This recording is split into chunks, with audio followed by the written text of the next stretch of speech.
Alright guys, here today to test the first name brand inverter. And this one is, well, it actually doesn't say up here, but if you go into the description on Amazon, it does say it is a modified sine wave inverter.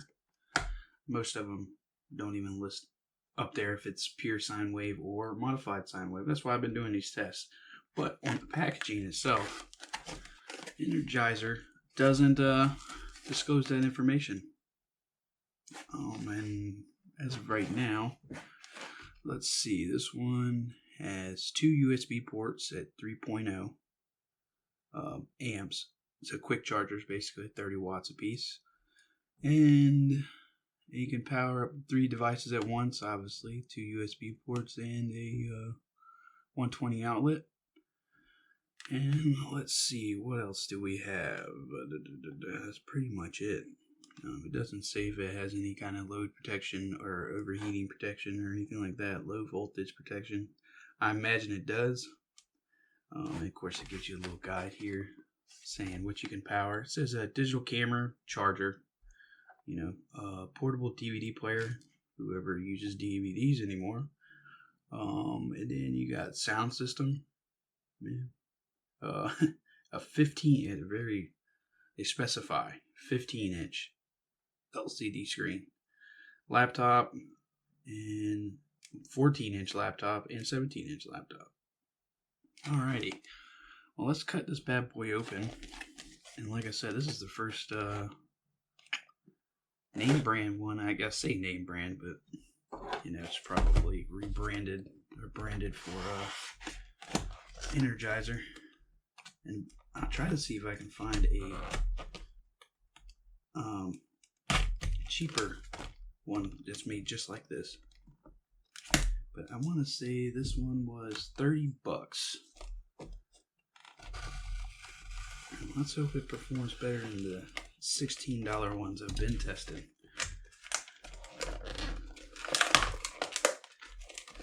I would hope so, being name brand. I ain't trying to put some stuff on blast for a big company. They might shut me down, government conspiracies and such. But so far, doesn't look too bad. And this one does have a cord, detachable cord.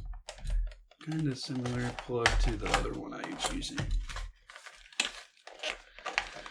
Alright, there you go. It comes with a spare fuse right here.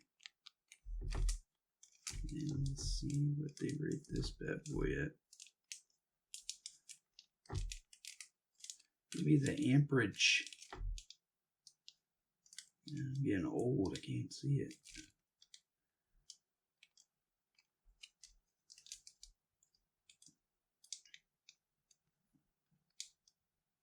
And they don't list the amperage on it. Alrighty. And I imagine that's probably going to go in here. And of course, I can't get a grip on it. So what I'll do is grab some pliers. There we go. Alright, so let's see. I imagine it's going to go on the tip here. Like such. And I am right. So, yep. Can I see that one? Nope. Absolutely not. Alright, so I can't see that. So I can't tell you what its fuse is rated for. But we'll get this out of the way. We got the paperwork here.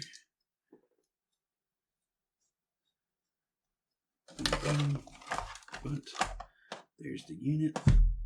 Looks like it would fit in a cup holder. Such. That just fell. Alright, so we got this here. I'm not going to unravel this, but so much. I'll tell you one thing. The wiring on this one feels legit. compared to the other units I've been testing. And it does have a metal case and some rubber bumpers on the bottom here. Like I said, I think this is meant to be like set in your cup holder or something like that. But the fan on this bad boy, I'll show you real quick. The fan is actually pretty substantial. And there's the two USB ports. And it says 3.0, 150 watt, but it does have the same plug as, I'm going to show you this unit right here.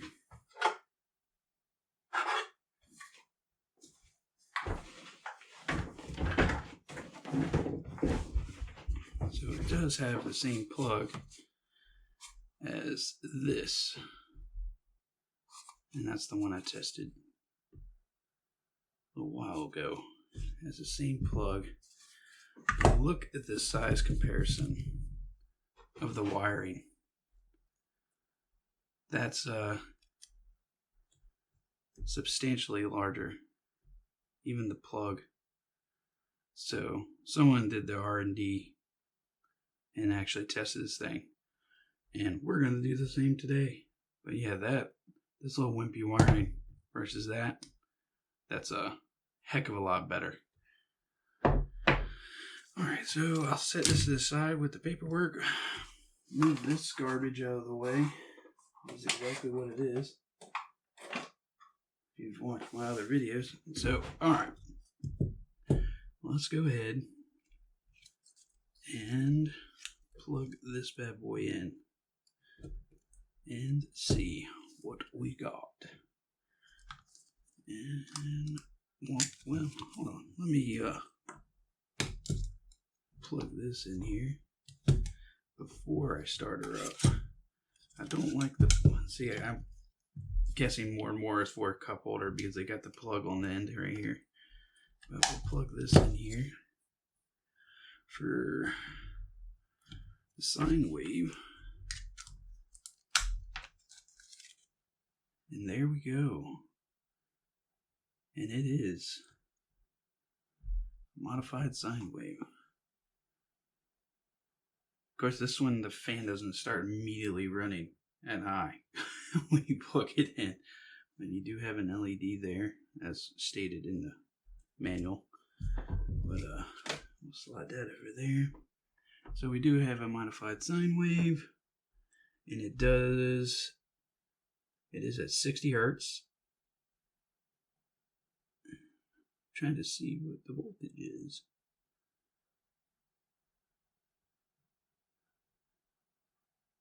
It says there we go. Alright, so it is modified sine wave. Of course, it's listed like that in the description for. Yeah, when it comes to inverters, you really should disclose whether or not it's pure sine wave or modified sine wave, mainly because you can actually damage certain devices with modified sine wave just because of how sensitive certain electronics are. Prime example, and I had a subscriber or a commenter actually, kind of informed me. I didn't even think about it, but people that use CPAP machines, that's a prime example. These are medical equipment. People take these things camping or something like that, using it in a tent.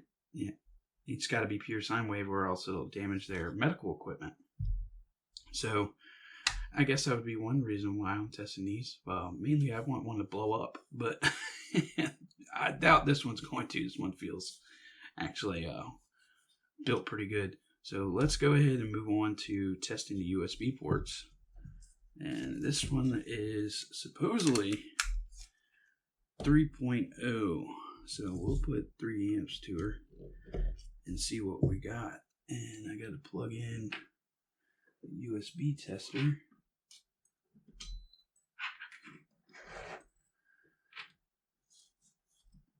Move the knife out of the way before I cut myself open. Oh wow, it put it right on there. So it's actually working on the USB side. And then what I'll do is move to the bottom socket here. If I can do this with one hand. Bump. And she is running 3 amps. And let's see, which would be about 30 watts. Yeah. And you know what? I'm going to see if this bad boy cuts it out like the last one did. So let's see if it cuts it out. So I've got some kind of a current protection on it. Yep.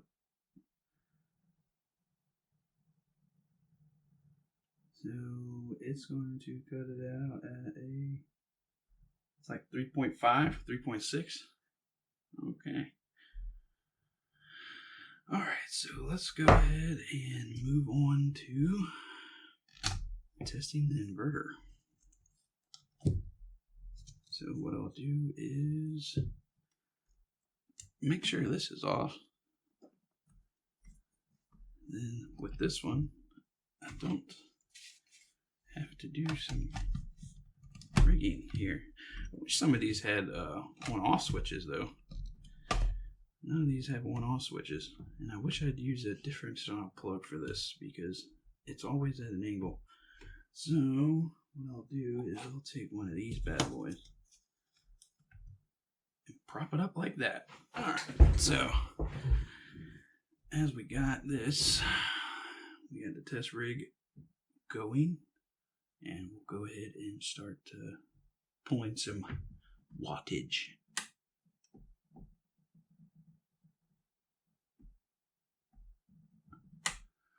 Okay.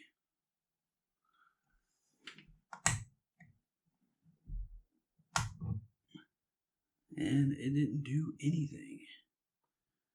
Let's try that again. There we go.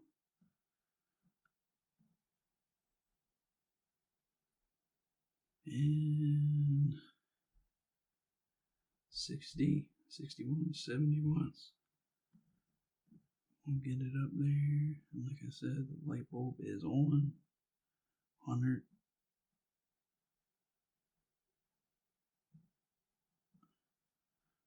150.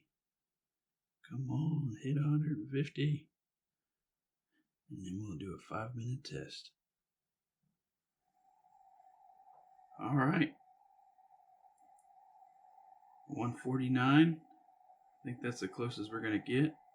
It's actually going down, so we'll give it another little bump. Alright, so 154. We'll leave it at that because that's a little bit over what it's rated for. And basically we'll come back in 5 minutes. Well, update. It cut off. It was running at 150 and cut off completely. So I'm going to restart the test and run it at a lower wattage and see what it does, because it was running straight at 150 the entire time, and it's only been 2 minutes. So I'm going to restart the test and bring you guys back. It actually popped the fuse. I don't know if you guys can see that or not, but it actually popped the fuse on it. So thank God they give you a backup. I'm gonna run it at a lower wattage and see what it does, because that's really sad. Some of these inverters right here ran the entire time, but they're also fused at 25 amps, hence why they probably get really, really hot. So basically what I'll do is replace the fuse and retest at a lower wattage, even though it says 150. Come on. New fuse installed. Alright, so let's try to get this bitch. Let's get it. Alright. So what we'll do, and we'll do 130. How about that? We'll give it 20 watts.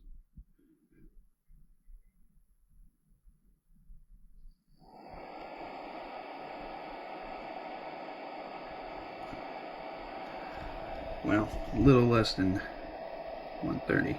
How about that?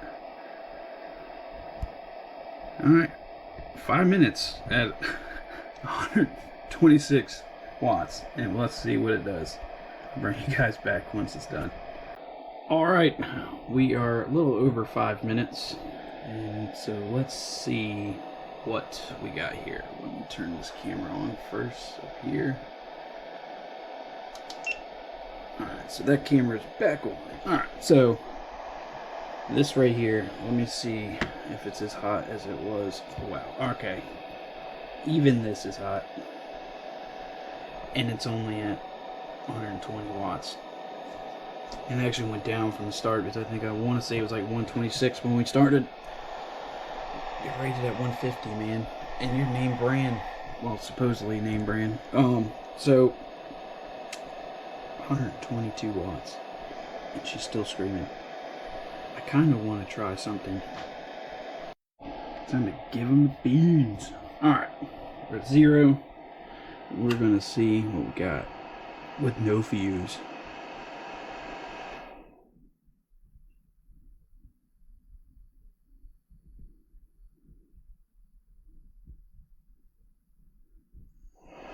Alright, fan cuts back on.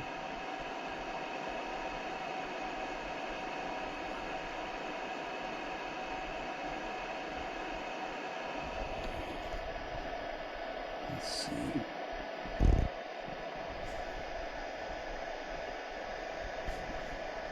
I imagine this stuff's getting pretty toasty.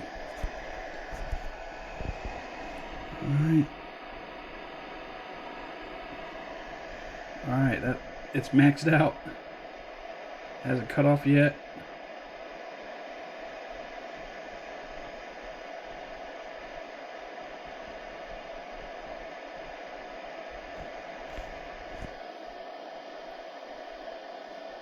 Wow, this is actually colder than when I tested it with the plug from the factory.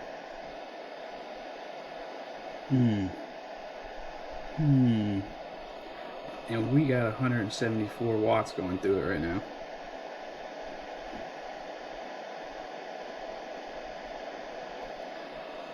So, I might just run this for a little while, see what happens.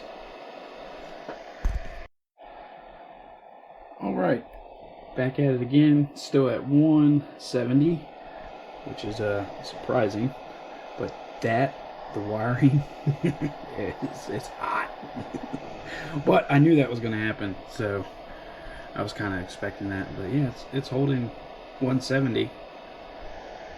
So the inverter is, in fact, 100, well, more than 150 watt inverter, but they limit the crap out of it with this, and this still got hot. And this, I mean, looks thicker than the wiring that's on here. So I don't know, other than cutting this up, which I'm not going to do today, but cutting that up and seeing what gauge wire they use. But the limiting factor is the fuse on this, but it's still rolling, and that's on fire. I can smell it. But alright, I'll let it cool down and bring you guys back, and I'll tear this bad boy apart and see if it's got any kind of circuit protection or anything inside, which I doubt.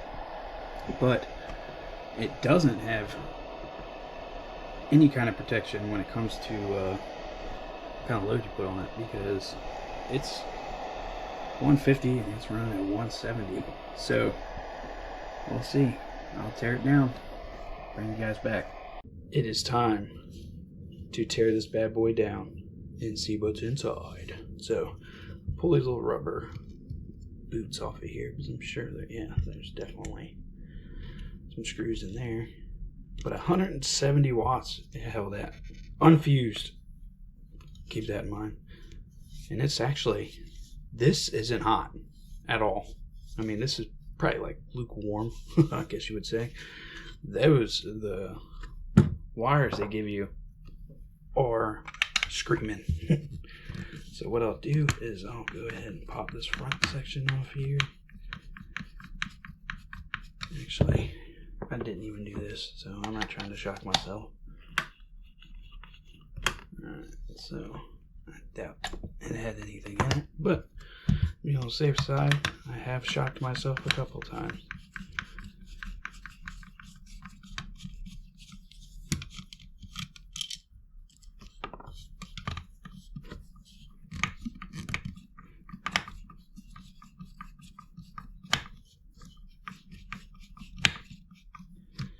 Get these bolts out or screws out. So far, most of these have been built about the same. I guess every manufacturer has their own kind of assembly process when it comes to the boards. I guess they just don't use the same generic board, so to speak. But I guess we'll see once I get this one out, because the configurations are all different so far. So they're not using the same factory to manufacture the guts and just make a different case for them, which is what I thought I would see for sure. So yeah, let me move that out of the way.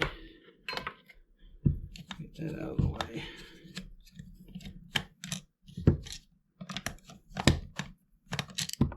Got that. Okay. Boom. That side's out.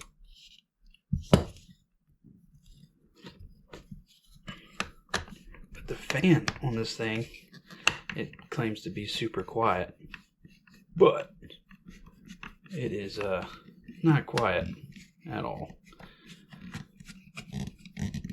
But it is substantially larger than the others I've taken apart, and I don't know what they run at. So I imagine they're like either a 5-volt fan or 12-volt fan inside of here. I mean, I have Raspberry Pis that have actually my Raspberry Pi on the last one I took apart, the VTech or whatever they call it, is the fan is actually the same. I compared it to my Raspberry Pi case that I got, and it's actually the same fan. So uh-oh, there we go. Okay, got scared for a second. Okay, come on. Oh, I know I probably need one of them automatic screwdrivers, but you know, sometimes physical labor is good for you. Alright, so they look like they melt the fan into this one instead of screwing it. So I'm going to have to see, I'm probably going to have to take that apart a little bit more to get the board out.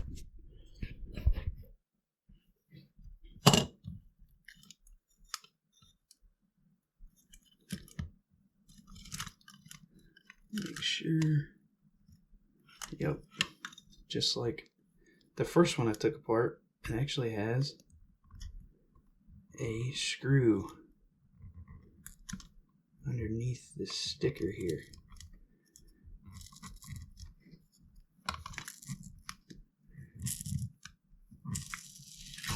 Oh, there we go. Well, found it. And that wasn't even tight. It's like a little T-bar they put in here. There you go. There you go. And that's what holds the MOSFETs up against the side of the case to cool this thing. Which I do like that design. It's a lot better than just having a fan run over it. There you go. Here's some glue in there. Alright, so I don't know if this is okay, maybe it will. Alright. Boom.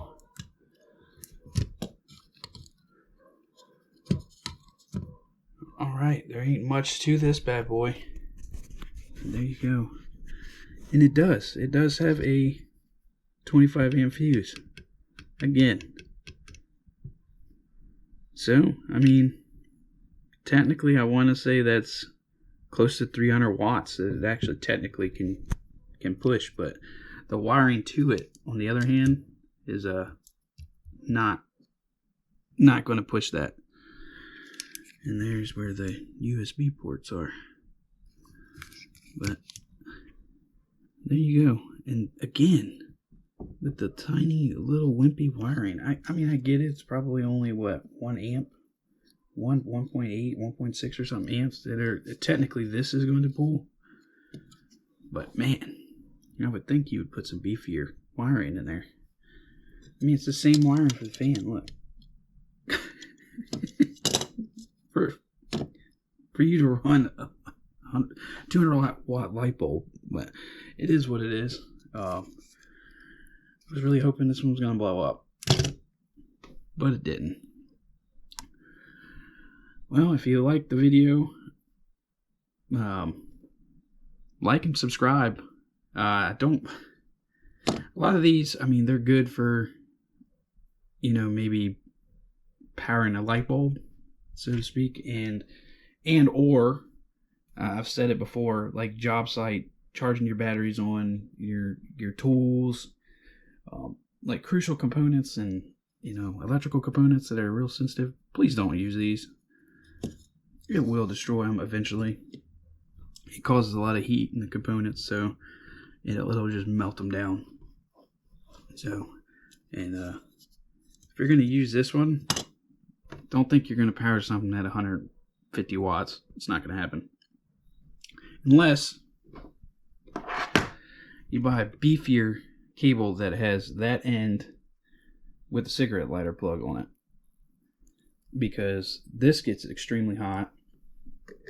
This one is thick, or thicker, which I mean, it might just look that way because of the sheathing they use, but I mean, the size comparison, and this one is just as hot at 120 watts, and this one was at 170 watts, so there you go. There's my opinion on this this nugget, which I expected that none of these were going to perform as good as I wanted them to, I guess, but once I start getting into the bigger inverters, there's going to be a lot more,